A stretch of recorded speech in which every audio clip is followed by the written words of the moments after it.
Olá, quarto ano. Nossa aula de hoje inicialmente será no caderno de matemática e vem trazendo uns cálculos de multiplicação para que vocês possam assimilar melhor o conteúdo. Então, vocês vão copiar esses cálculos aí no caderno e vão resolver. Lembrando, gente, que se vocês tiverem dificuldade na multiplicação, utilizem uma tabuada para resolver elas, que vai facilitar muito para vocês. Observando na tabuada, vocês vão fazer bem mais rápido. Claro que utiliza a tabuada quem ainda não tem muito domínio da multiplicação. Quem já consegue multiplicar normal, pode fazer diretamente. Mas quem não, utilizem a tabuada, que é importante para resolver essas multiplicações. Então, vocês vão copiar no caderno as multiplicações, vão fazer o cabeçalho, tudo bonitinho, e vão resolver, certo? Dando continuidade, vocês vão abrir em Geografia, na página 23, que fala esse exercício acima, nós já fizemos ele na aula anterior. Hoje nós vamos estudar sobre a população no Brasil e outros assuntos. E fala assim: ao longo da história, a população mundial tem ocupado diversos espaços do planeta. Além dessa ampla distribuição, há um intenso crescimento no número de habitantes. Hoje somos cerca de 7 bilhões de pessoas. O Brasil está entre os 5 países mais populosos do mundo, com mais de 280 milhões de habitantes. Então, o Brasil, o país no qual nós vivemos, ele está entre os 5 países mais populosos do mundo.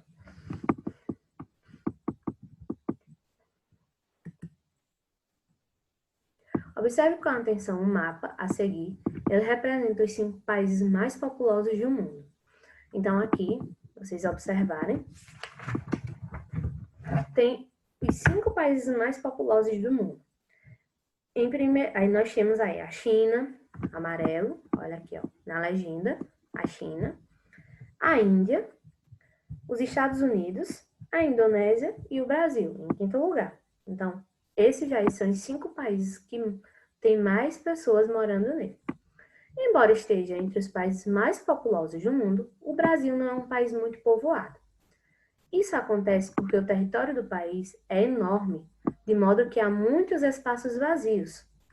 Assim, a quantidade média de pessoas por quilômetro quadrado é baixa, pouco mais de 20.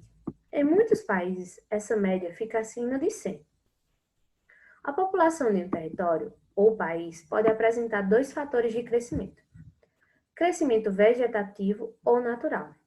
Corresponde à diferença entre a taxa de natalidade quer dizer nascimento de pessoas, e a taxa de mortalidade, que é morte dos habitantes. E o crescimento demográfico ou populacional está relacionado ao crescimento vegetativo, mais a taxa de migração, população que chega e sai do território. Conceitos do estudo demográfico: população, conjunto de habitantes de uma área. Demografia, estudo das características da população. População absoluta, número total de habitantes em uma área. População relativa ou densidade demográfica, número de habitantes por quilômetro quadrado. Populoso, indica se o número absoluto total de habitantes é elevado. Então, quando se fala em populoso, é que tem muitos habitantes. Povoado, diz respeito à densidade demográfica, isto é, a concentração da população em determinada área. A distribuição espacial da população no território brasileiro é desigual. Isso significa que há áreas onde existe muita concentração de habitantes e há áreas com pouca concentração. Ou seja, tem locais que tem muita gente morando e tem locais que tem menos pessoas. Nas áreas de alta concentração, podemos dizer que a população relativa ou a densidade demográfica é maior. Observe no mapa ao lado a distribuição da população brasileira pelo território abaixo, a forma como é calculada a densidade demográfica.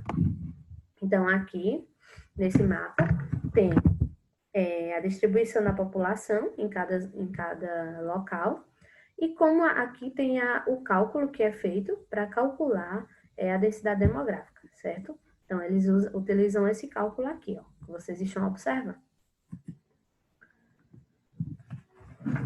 Os dados demográficos são organizados no Brasil pelo IBGE, que é o Instituto Brasileiro de Geografia e Estatística, a cada 10 anos. O IBGE realiza o censo demográfico, com o intuito de conhecer as principais características da população, tais como onde moram, se é na área rural ou na urbana, o tipo de moradia, a idade, o gênero, a etnia, a religião, o grau de escolaridade, a saúde, etc. Então, o IBGE é que faz esse levantamento de dados para saber a escolaridade, entre muitos aspectos. E esse levantamento de dados ele é feito a cada 10 anos. O último censo demográfico realizado no nosso país foi feito em 2010, ou seja, há 10 anos atrás. Ele deveria ser realizado esse ano, mas por conta da pandemia a gente não sabe como vai ser. Esses dados são coletados por recenseadores, funcionários de governo que realizam entrevistas com a população, por meio de um questionário eletrônico. Esses dados são organizados e os resultados são divulgados para a gestão pública e toda a sociedade. Então, existem pessoas que trabalham para o IBGE, que são chamadas de recenseadores, que são pessoas que fazem uma entrevista nas casas, na zona rural, na cidade, para saber todos esses aspectos. Eles coletam todos esses dados, depois esses dados são enviados para um computador, por exemplo, e lá eles reúnem todos os dados e depois nós da população, o governo, eles têm acesso a todos esses dados. E nós também. Para entender e consolidar os dados populacionais coletados, são elaborados mapas, gráficos e tabelas que ajudam na leitura rápida e eficiente de um grande volume de informações. Por exemplo, você sabe o que é uma pirâmide etária? A pirâmide etária é um tipo de gráfico que indica o gênero masculino e feminino e as faixas etárias em que estão distribuídas a população. Com base nesses dados, é possível saber se a população de um determinado território é predominantemente composta de jovens, adultos ou idosas, além de projetar estudos sobre taxas de natalidade, expectativa de vida e taxa de mortalidade.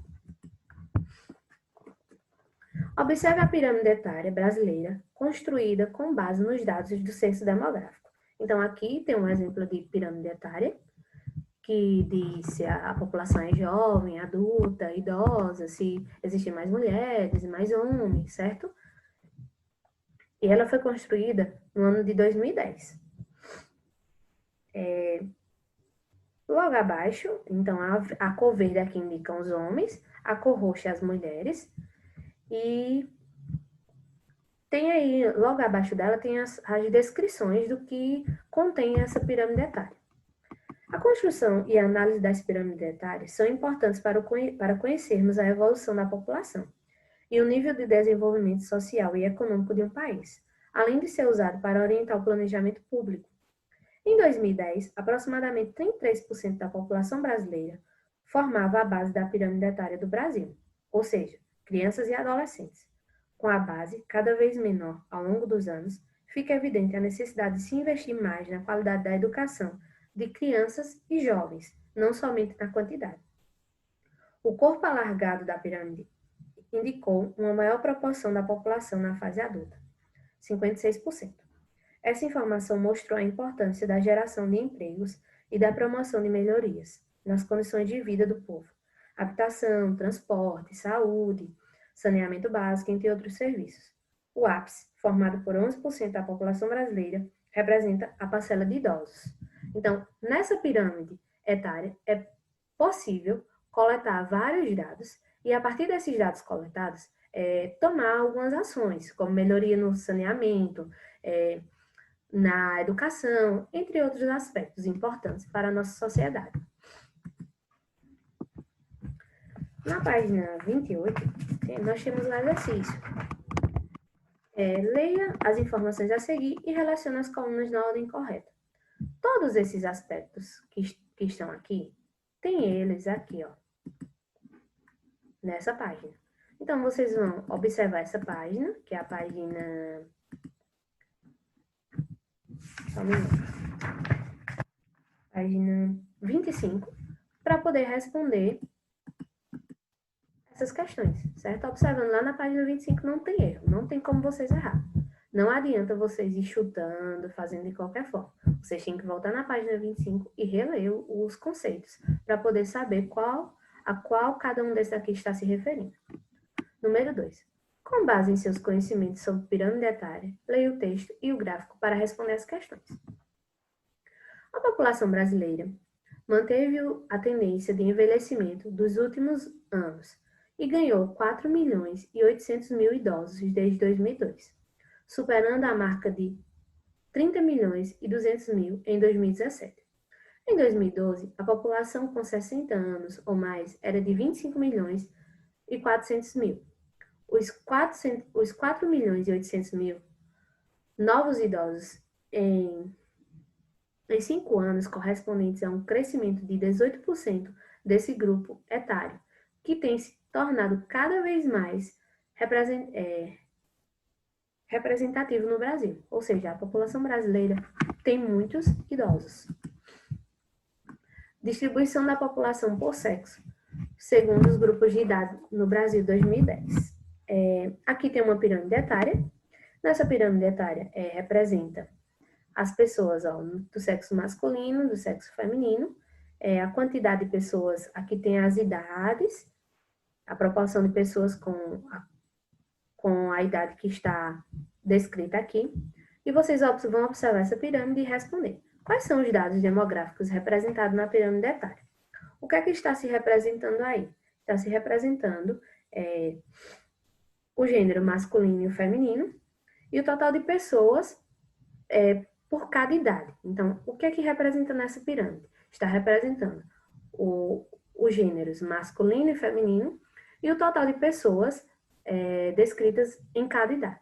Letra B. Qual faixa etária concentra a maior parte da população brasileira? Aqui, observando essa pirâmide, em qual dessas faixas etárias tem mais pessoas? São as faixas etárias que vocês observarem aqui, que tiver mais pessoas, são as que as cores aqui estiverem em maior quantidade, ou seja, for mais comprida, certo? Então, logo vocês vão ver qual é a faixa etária. Número 3. Observe com atenção o mapa da página 25, onde é possível verificar a densidade demográfica por todo o Brasil. Com base nisso, responda as questões.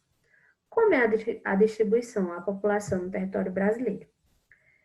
Observando lá o mapa, a distribuição da população, ela é igual, ela concentra a mesma quantidade de pessoas em todo o mapa, observando lá, ou ela é desigual e concentra a maior proporção de pessoas nas regiões leste, nos litorais e em grandes cidades. Então, vocês vão colocar se é bem igual, se a mesma quantidade de pessoas está em todos os locais, ou se é desigual, certo? Letra B. A área em que você mora está entre as de maior densidade demográfica, mais escuras, ou nas áreas menos densas, mais claras no mapa? Observa no mapa lá. O local onde a gente sabe que a gente mora na cidade de Jataúba, o estado é Pernambuco e a região é Nordeste. Nessa região, concentra mais pessoas ou menos pessoas? Observa no mapa lá. Está mais claro ou mais escuro? Se estiver mais claro, mais escuro, isso quer dizer o quê? Que tem uma maior quantidade de pessoas. Se estiver mais claro, é porque tem menos pessoas morando nessa região ao qual nós moramos, certo? Então, essa foi a nossa aula de hoje. Espero que vocês tenham aprendido um pouco mais.